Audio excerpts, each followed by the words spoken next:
Please.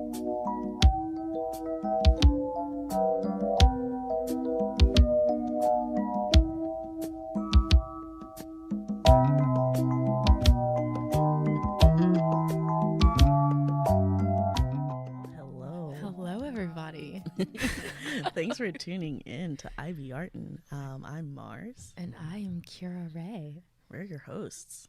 Here we are. Here we are. Do it the thing we came up with like 3 months ago. I know, this is so insane. Mars and I, we were in the library, or no, we were in the Everett Lounge just a couple of minutes ago, and we were just talking about how this was a dream, and we were just sitting, just talking about it one day 3 months ago, and now here we are, like actually doing it in front of microphones with headphones. It's so on, nuts.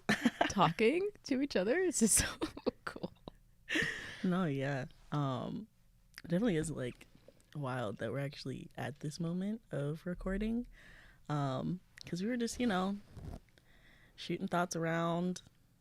Talking about our experiences being Black and not knowing how to navigate this world. And in the arts. And we're like going through like topic to topic. And we're like, oh my gosh. You experience this too? I experience this too. Yeah, let's start a podcast. Let's talk about it. And now we're like in a podcast studio. And we're talking about it. Wild. Look at God. Look at right.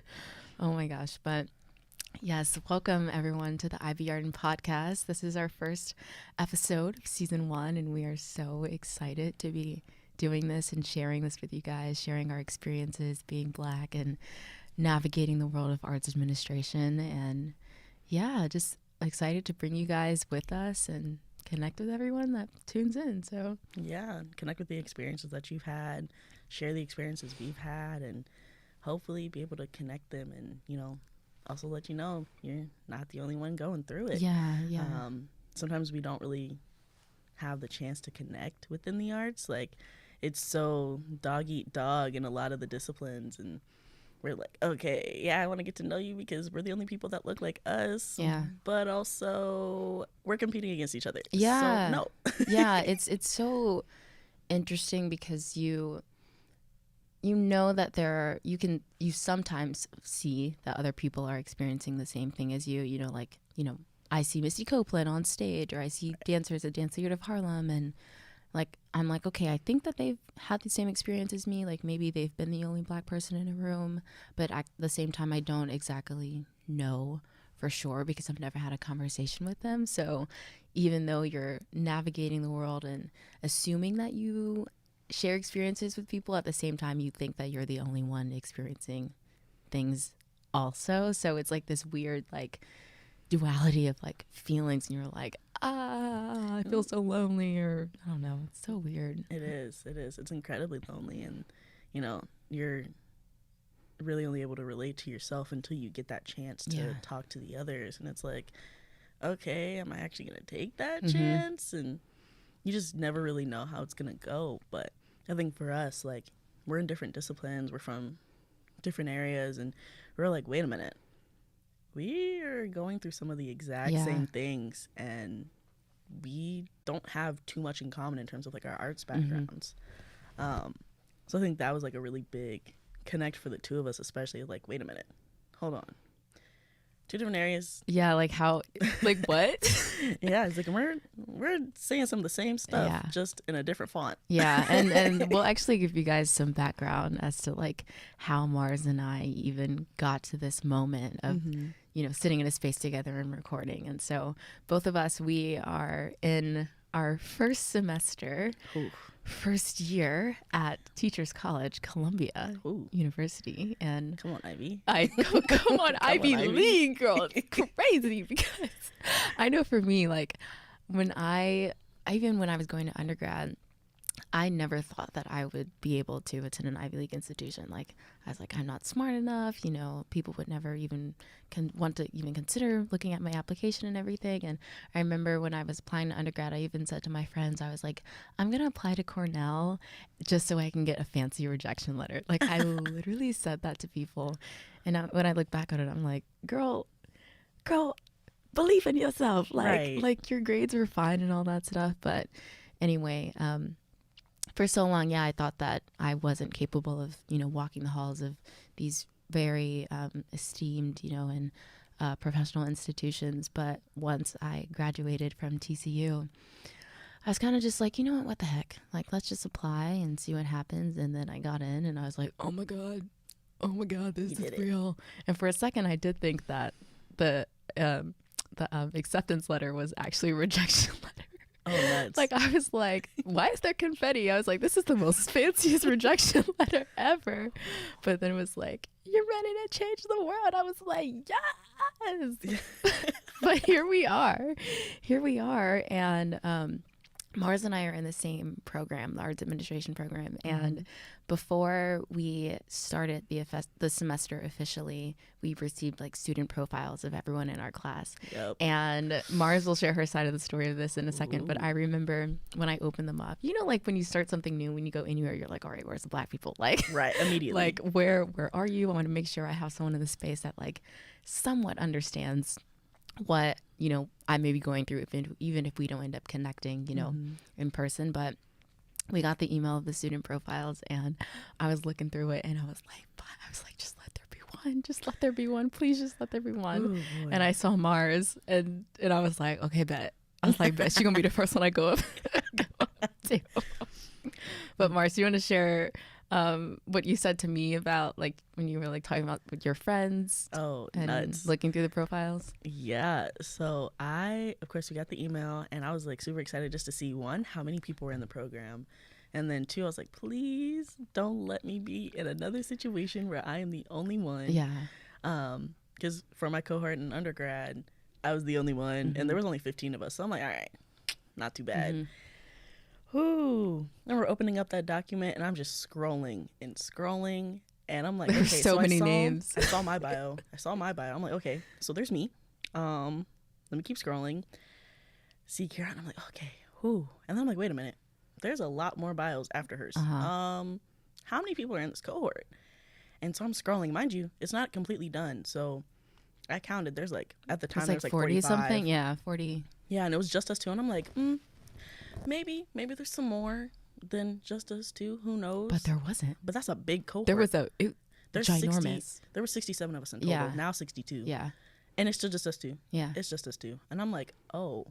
And that it really surprised me because I thought that, because I too came from an institution where I was the only Black person in my 2023 like dance class, not the school as a whole, but it was so difficult. And so going to grad school, especially being at Columbia, I was like, oh, you know, they literally handpick their people. So I'm naturally assuming that it'll be more diverse, you know? But yeah, that's not but the I case. don't think so. I was like, not there only be 2 Black people. I was like, again? In a program of 62. Right. I was like, what are we doing? But But you know, we're here. We made it. We're connected. We're thriving. But yeah, that was definitely just a shock of like, you for real?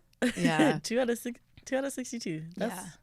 But like also when you consider, you know, the cost of Columbia, and I know it was even like a big grapple for me to even decide to come. Like I was 5 seconds from being like, nah, bro, I'm not doing that to myself.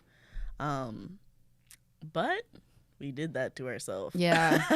I remember I was like debating so hard if I was gonna come, like, because I genuinely don't have the money to be here, and all of it is loans, and I was already coming from TCU with a whole bunch of loans, and so I was just like, ooh. But then I was like, I can't not come here, you know, like when I feel like, you know, when Black people enter into a space, especially a space that we've been told for so long that we can't go here, we can't do these things. I'm like, this isn't a win for me. Like, I'm bringing the whole community with me, you know. And I've been telling my friends, I'm like, it's not me going to Columbia. I'm like, we're all going to Columbia. You know, we're all getting this master's degree. We're all changing the world, all of this stuff. Because it's just, you know, how I like to live my life, I like to think that everything is bigger than me, you know. Like, I think that's what keeps me going.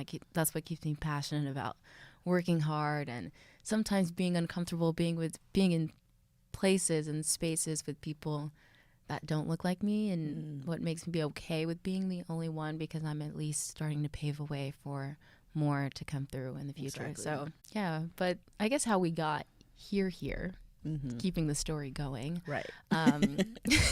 After me and Mars met, we formed this little like friend group with some more people in our program. And one day Mars and I, we were sitting in the library and we were just talking. And she mentioned earlier how we're both from different places. Mm-hmm. And Mars is from Maryland. Yeah. She's from Maryland. Yeah. She's from Maryland. Good old MD. And I'm from Texas. And, you know, completely different. Ooh. North, south. Really north, south. You know? Hot, cold, basically. Hot, cold, girl. Hot, cold. But Mars and I, we were sitting in the library one day, and I don't even remember what we were talking about. Like, what specific... I think we were talking about the readings from that day, and then we eventually went on a tangent of just, like, the program, which led us to the arts conversation and our experiences, and we literally bounced, like, from our educational experiences, our performance experiences, how we got into the arts, and there was just so much overlap, and it's like, you know, I'm a musician, you're a dancer. Typically there isn't too much overlap there, but our experiences were really looking one and the same. Yeah. And it was our Black experience, the fact that both of us are Black, and so it didn't matter that we were coming from two different places, you know, have two different backgrounds in what field we're in. Like, us being, we were still the same, you know, we were still connected. And so yeah, as Mar said, like, we got on a whole tangent, and we were just like, not us experiencing the same thing, we should start a podcast, like, we should talk about this, because we just started wondering, like, how many other people experience the exact same thing. And it's just being Black. Wow. So many of the same experiences.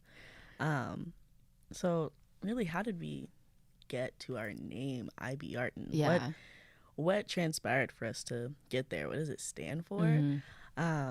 So yeah, of course, i.B.Artin is kind of a reference to AAVE, but it's also an acronym, standing for Inspire Black Arts in, and then you can insert the ... dance, visual arts, all that stuff. Yeah.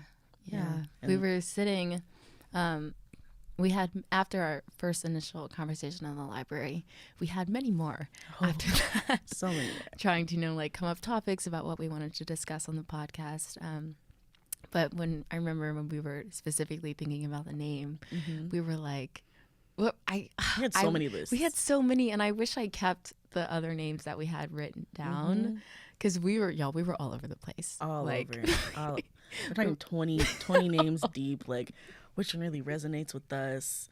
You know, how do we feel about that? But we want to see that branding us. Like, does that get the message across? And I think you started saying, you were like, I was like, you said I'd be something. I'd be Black. And I was like, Black Arts. Black Arts Inspire. Black Podcast of the Black. Like, I don't know. Like, we got into some French, like, aspects of it. Yeah, we were like looking at French first. We were like, how do you say this in French? Black in French, or like, I don't know, Inspire in French, and just, we were trying to be cool. We were like Art Noir. Like, we were really going through it. Art Noir. Bro, we really went through a lot of different names I forgot about the Art Noir. And I love about Mars is that she's so honest. Like, you'll make a suggestion and she's like, she's like, no, like, immediately. Yeah, so I was like, let's think about it. Let's put a pin in it. She's like, let's keep going. Let's find something else. But then we came to a point where we were like, what do we want to do? Like, what is our purpose? You know, when we both found that, we were like, we want to inspire Black people. We want to inspire Black artists to whatever, you know, do what they want to do, whether, you know, they take it into their career or they just continue it as a hobby. If they've spent so much time on it, you know, give you or at least let you know you have the freedom to do that. And we'll likely get into that later on down the road of the specifics of it. But, you know, we're not really granted that freedom when we enter the arts and we're even remotely serious about it, or we show some kind of passion towards it.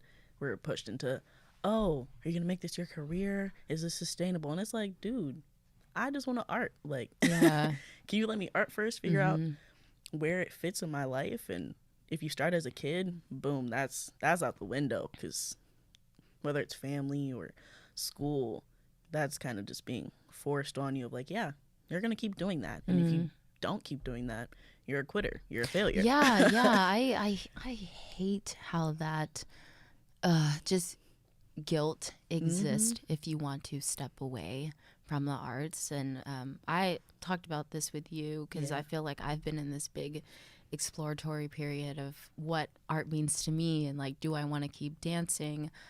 Because me making the decision to come to Columbia was really big, and not because, oh, I'm choosing to go to Ivy League, but you know, when you've been dancing all of your life, and maybe you felt this as a musician, but when you've been dancing all of your life, and then, you know, I went to TCU specifically and got my BFA in dance because I wanted to dance professionally. Like, I've been working all of my life to dance professionally. And then I got into a company and I was like, crap, I don't want to do this. I was like, oh my gosh, like the idea of being in a company, at least when I graduated at the time, was disgusting to me. I was like, I am tired, I'm burnt out. And I realized I had a lot more other interests, you know, my education, videography, writing, editing, like all of these things. But I felt like because I was in the arts from a young age, and it was like, all right, if you do this, you need to commit 100%. You can't give, you know, don't give up on it. My other interests immediately went out the window, and I had to neglect those things for so long. And so once I graduated and I was like, I'm not going to go to this company, you know, choosing to go, you know, to school and continue my education, it was a really big thing. And I felt like I was giving up on myself. I felt like I was giving up on dance. I felt like I was throwing out all of the support that I received over the years, just completely throwing it down the drain. And I felt so guilty, and I didn't know how to balance dance and education, dance and ed policy, dance and arts administration, like all of these things. And so I wish that I had the advice growing up that, hey, dance can always just be for fun. You know, it doesn't have to be your life. Or even if you decide to, you know, take a break from it, that it's never going to go anywhere, you know? Like, I know it felt as if, okay, if I take a break from it, it felt like I couldn't go back to it. It was like, you can never join a company again. You can never go take class again if you decide to take a break from it this semester or whatever. And I was like, Kira, you need to stop thinking like that. Like, that is just not, that's not realistic. You know, you can always go back. It will always be there. Art will always be there. Dance will always be there. At least it's supposed to be. But the thing is, like, it's not even the art itself that puts you in that predicament. It's the communities that you're in with your specific art that put that on you. Like, for you, you stop dancing for a little bit, or you're not considering it professionally at the time. Then there's that concern of like, okay, will I still be considered a professional dancer? Like, I definitely suffered from a little bit of that same kind of confusion and that weight, both as a musician and then also as a music educator.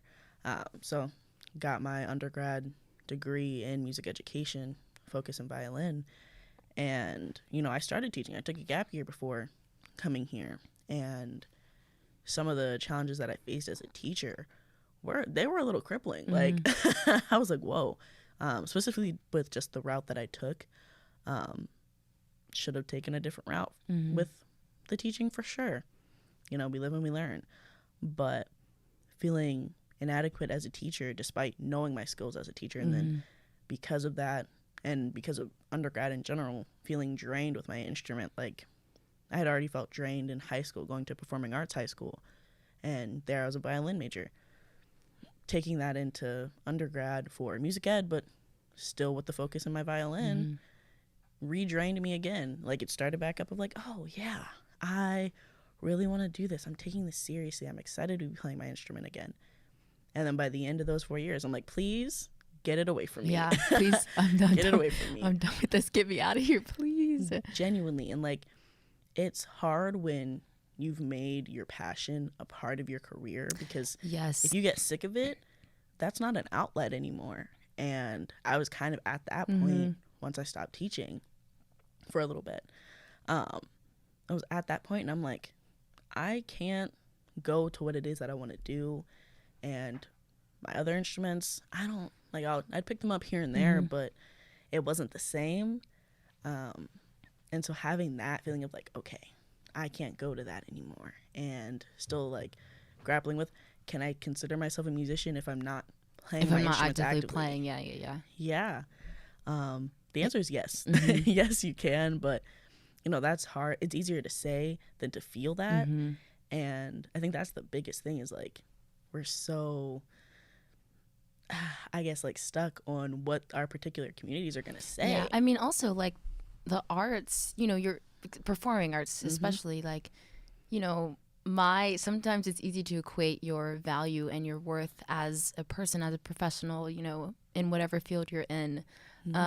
You place that into the hands of somebody else because you're always auditioning, you know, and if they tell you yes, then you're like, okay, I'm good, you know, like I made it, you know, I'm worth, you know, listening to, you know, coming to a show to watch. But if they say no, you know, and if you are used to constantly like being rejected, then it's like, dang, like, am I good enough? What do I do then? Am I good enough? And like, especially with dance, like your body, your physical body is the art, you know, so you have a very hard time separating, you know, this is me as a dancer and then this is me as a person. Or when I hear that correction, it's like, okay, wait, are they correcting me because they don't like me? Or are they correcting me because I'm just not doing the step how they want it to? You know, it's very hard to make that separation. And so, I kind of forgot why I started saying all that, but no, but it tracks. It's and I remember you said something earlier about when your passion, your love for your art is connected to your career. You know, it's oh my gosh, it's exhausting. It's exhausting because when your art stops fulfilling you, what do because you do? It's your job, then you start doing it out of obligation and not out of love. And I was telling you guys that story earlier about, you know, coming to Columbia and making that transition of stepping away from dance and focusing on my education right now. Like that was a huge part of that also, you know, like how do I know I want to keep dancing, but at the same time, because I don't love it right now, there's no way I can make a career out of it.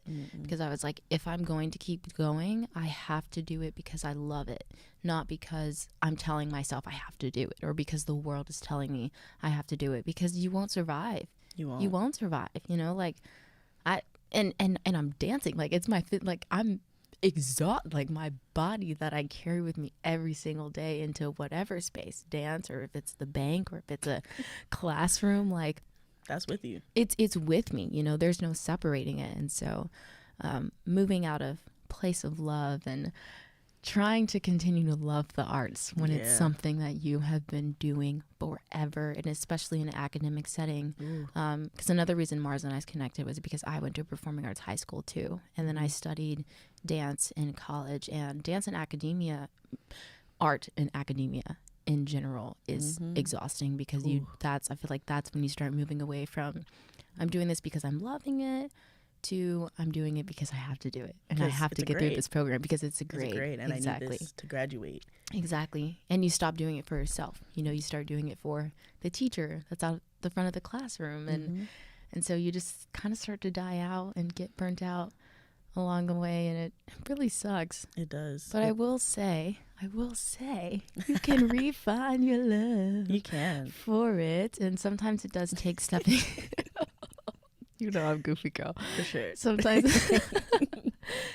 it takes stepping back. But stepping back does not mean you are throwing it to the fire and saying I can never ever return. Like the door's always open, but it's also okay to go explore other doors at the same time and see where it leads you, because you know going through the other door might be the thing that leads you back to you know the one that you initially left from. And so and it doesn't make you, you know, inadequate for taking that break, taking that step back.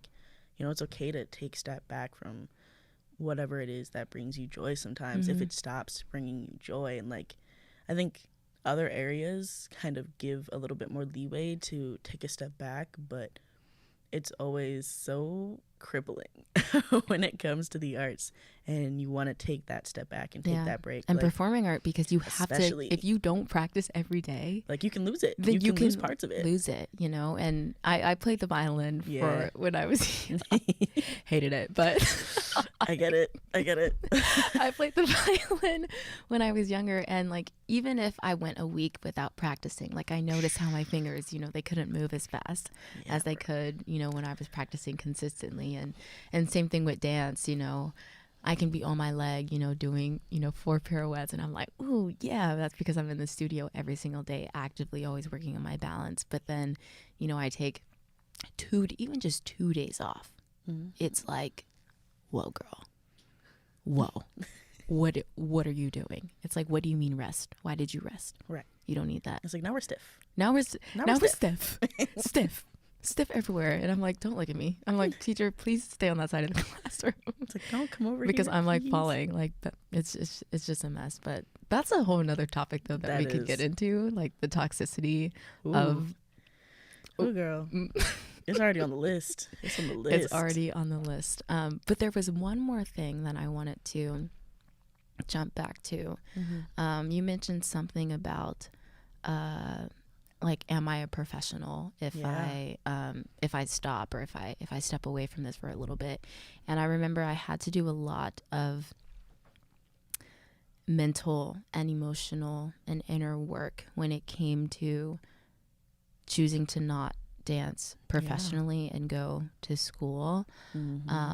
I had to really ask myself, like, what does it mean to be a professional? You know, and because I felt like I was one, but at the same time, I didn't have the title of company member behind my name.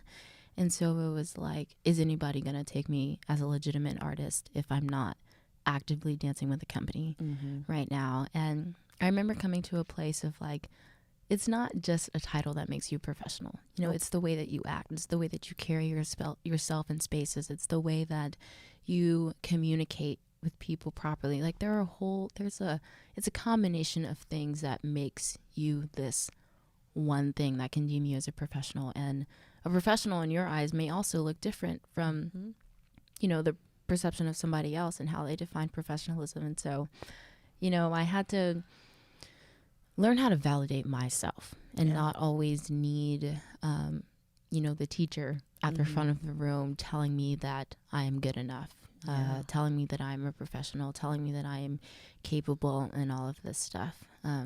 So yeah, I wanted to make sure I said that, because it was hard. It was really hard to do, because you're so used to needing the person at the front of the room to validate you. You know, so. To be able to tell you, you're good at this, you know what you're doing, and to not have that, especially as you're leaving academia, like leaving out of undergrad. I know for me, not having my private instructor, like, you know, we're friends now, I still talk to her, occasionally babysit. Yeah, you do babysit. You were telling me that. I remember, sorry, wait, this is a side story. But Mars we were hanging out one day, and she just like randomly dropped in there. She was like, oh, look at this baby. And I was like, girl, who's this baby? Like, I think you like showed me a picture, or maybe you posted them on your story. I don't know. I think something like that. Yeah, I think I showed you one. And I was like, child. I was like, does she have a child right now? God, no. And then she was like, I babysit. And I was like, you babysit? And then you're like, yeah, I go to Jersey. And I was like, oh, it's a trek. But no, like, her and I developed that relationship throughout my 4 years, because I had her all 4 except for the semester that I went abroad. But had her freshman year to senior year, and you know, we developed like that relationship, which is nice, because that's also not common, especially within like the music side of the arts, is actually becoming friends with your, you know, private instructor. Like, we already had some kind of friendship a little bit, I think, throughout my 4 years, but like I think we've definitely developed one now. And so she was probably one of like the best instructors I'd had. My other ones were also great. They were also great. The one that I had in high school, love her. My very first one, she's a family friend. love her too. But she was the first one that, you know, I actually built a friendship with, and she kind of understood my feelings, my grappling with the violin. And she wanted to understand that when I first came in, because it's always weird when you first like meet an instructor for the first time and they're your private instructor, because it's like, yeah, this is somebody I'm gonna see, you know, once a week for an hour. But you know, she genuinely wanted to understand my feelings, my wants towards the violin. That way she could help me do what I need to do, and also meet the grade requirements that were required by the programs and our major.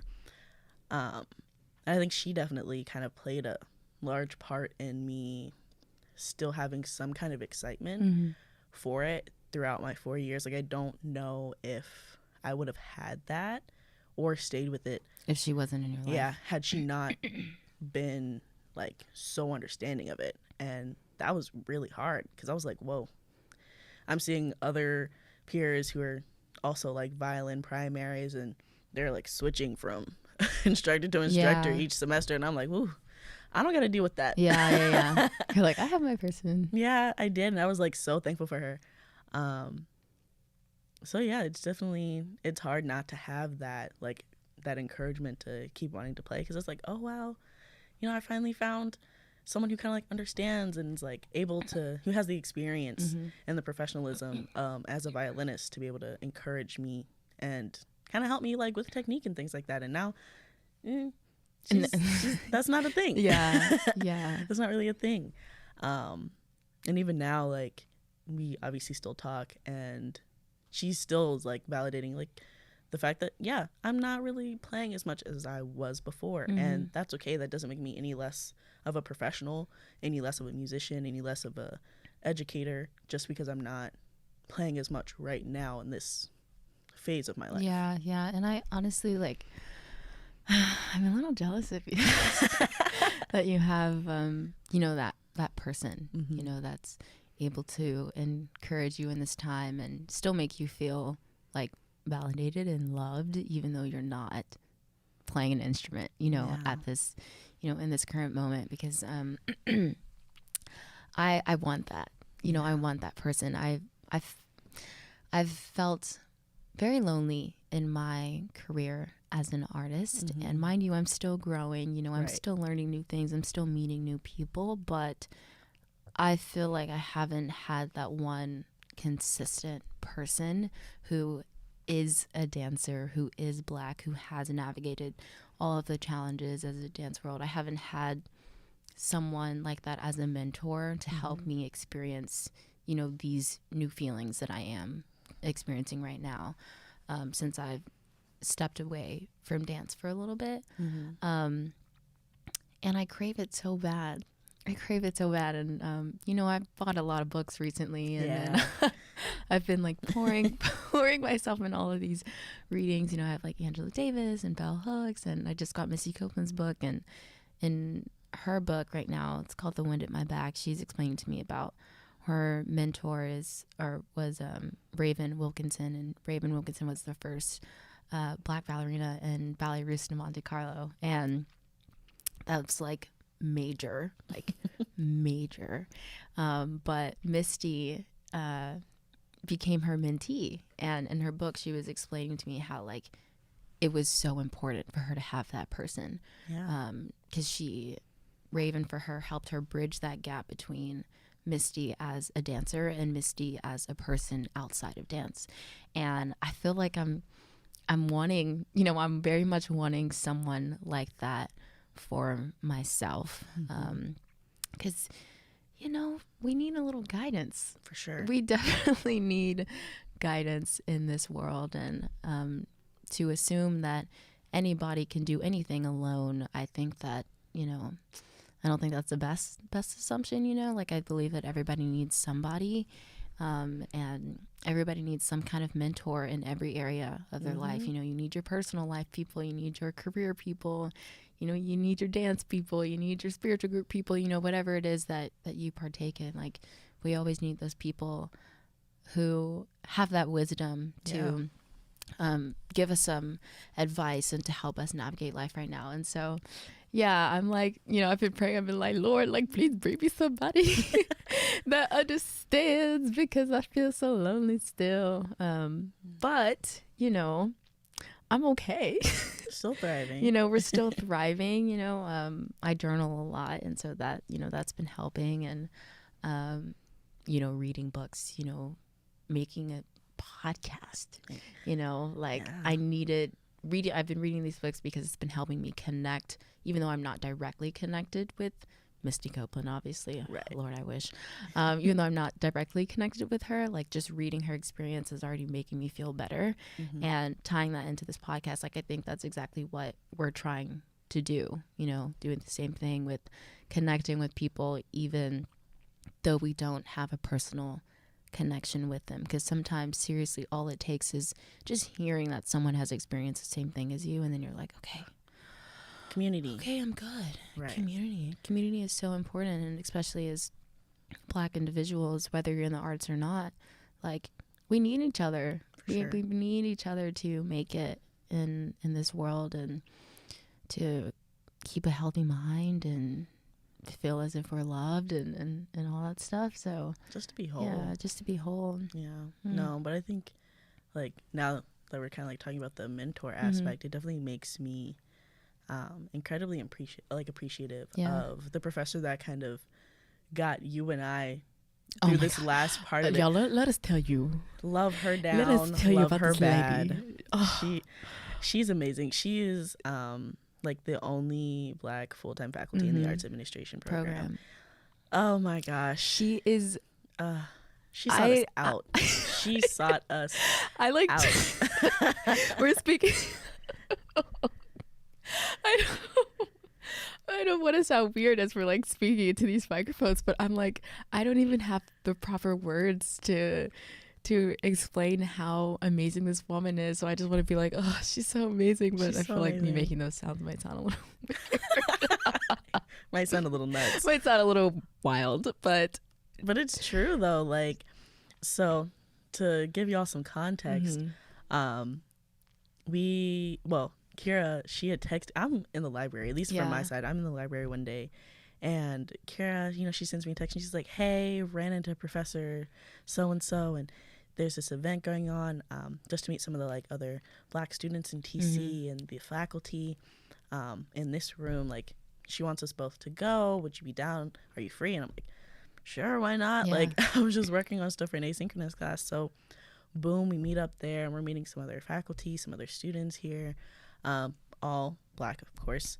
And I'm like, it would make sense that she's gonna be here, but like she hadn't gotten there yet. And so we're just talking, chit-chatting, and she comes and we're talking, and she lets us know about the Black and A-Rad like group that she's trying to start, or like that's kind of been in the works these past couple years. And with like the fact that it's a 2-year program, there's not like enough time to really like try and get something started, and then Black people in our program as well. Right. I mean, there's only 2 of us in our cohorts, and there's one in the cohort of 4 of us. Yeah, it's like 1 or 2 or something like that. Yeah, I think either way, below 5. It's less than not 5. A lot. Less than 5, if we don't count this professor. Right.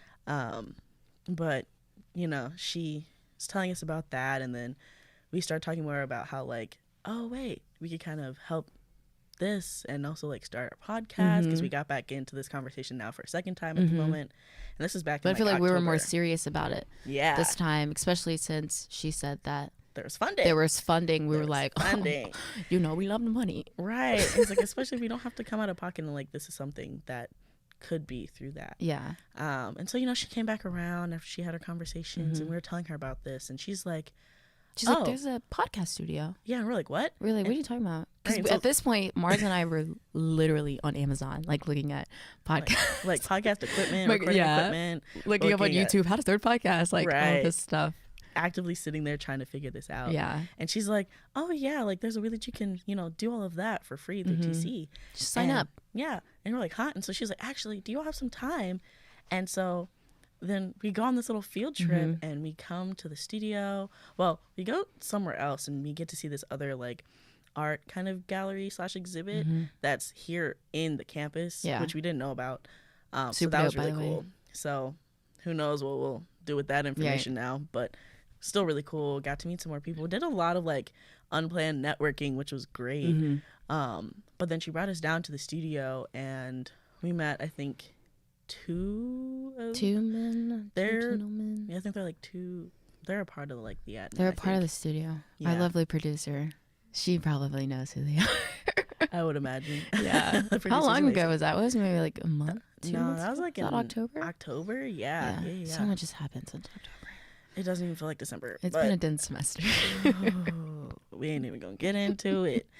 We got to meet them, and we're talking to them about kind of what we want to do, and they're talking to us about oh, you should get in contact with this person as like a resource, but we could help you here. And so they showed us the studio, they showed us the other studio that's here, and then they were letting us know about the studio in Barnard, and then they're like, actually, somehow we got into like multimodal dissertations, and then we went to go up there, and they showed us to that, and it just turned into a really great evening. Was a great day. It was so amazing. It was spontaneous, but it felt like it was affirming. Yeah, it was so affirming. And like, when you have a new idea about doing anything, sometimes you never know if it'll actually become a real thing, because conceptualizing ideas and then operational, putting them into like action items and making them come to life, like that's actually really hard to do. Incredibly.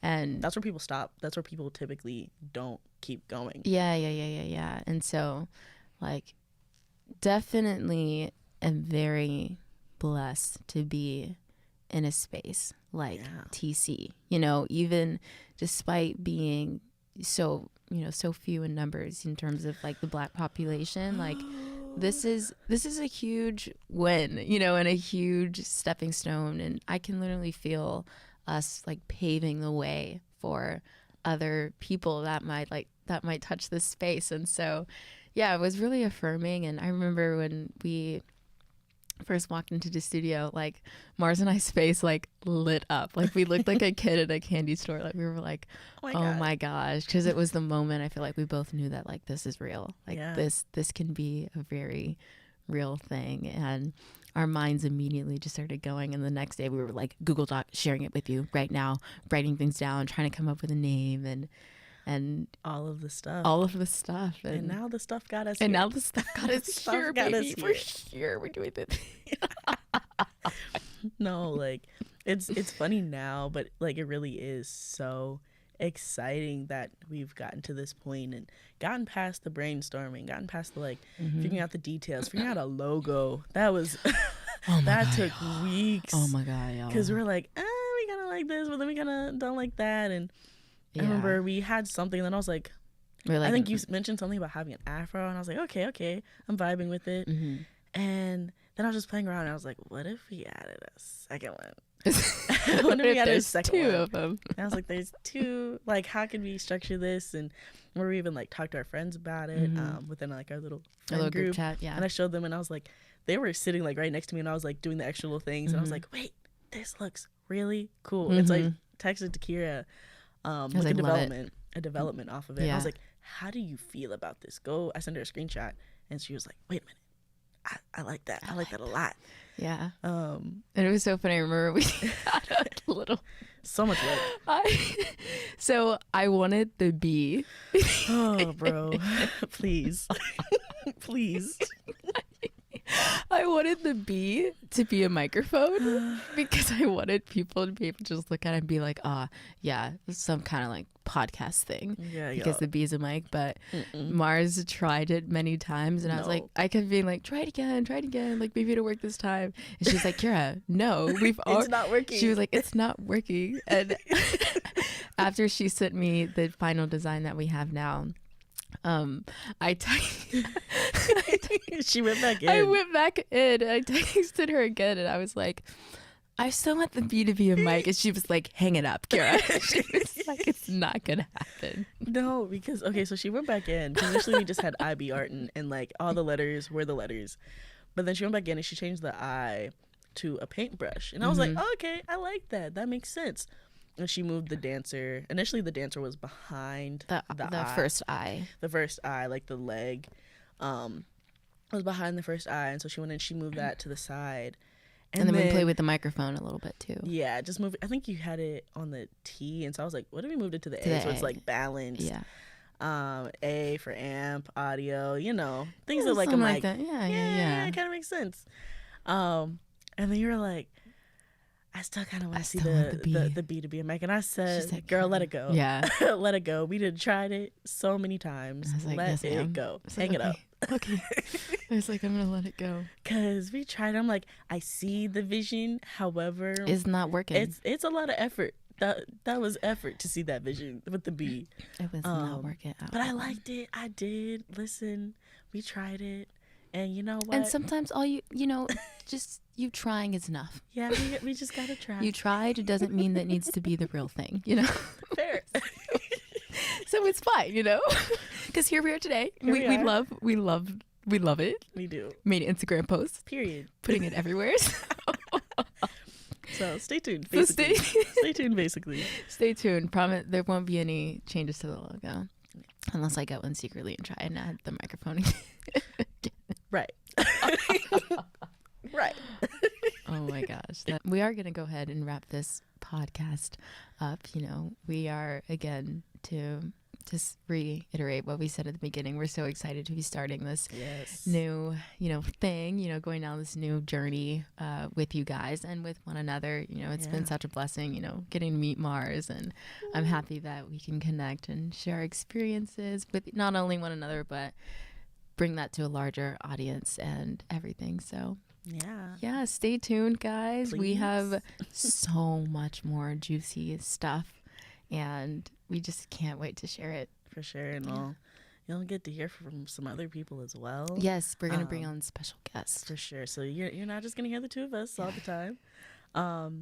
However, it will be mostly us, but you will be hearing from others as well, because, we recognize that it's not just the two of us. Yeah. And there are some aspects of what we'll be talking about that just require some additional input from, those who are already doing the research and already doing the work as well.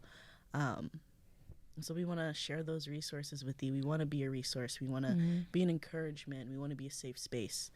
And we want to hear from you as well. I think we want to be able to be open for other artists, an own collective of our own, I guess. Yeah, and be open to have conversations, beyond just what we're experiencing right now. For sure. And with that, I think I would say, like, if you guys ever wanted to swipe up, on Instagram or DM us, be like, hey, can you talk about this? Or like, have you experienced this? Like, feel free to reach out, because we would love to, open up the conversation and include you guys in it as well. So absolutely. Yeah, but all right, guys, thank you for tuning in, and closing out. We'll see you guys next time. We'll see you next time.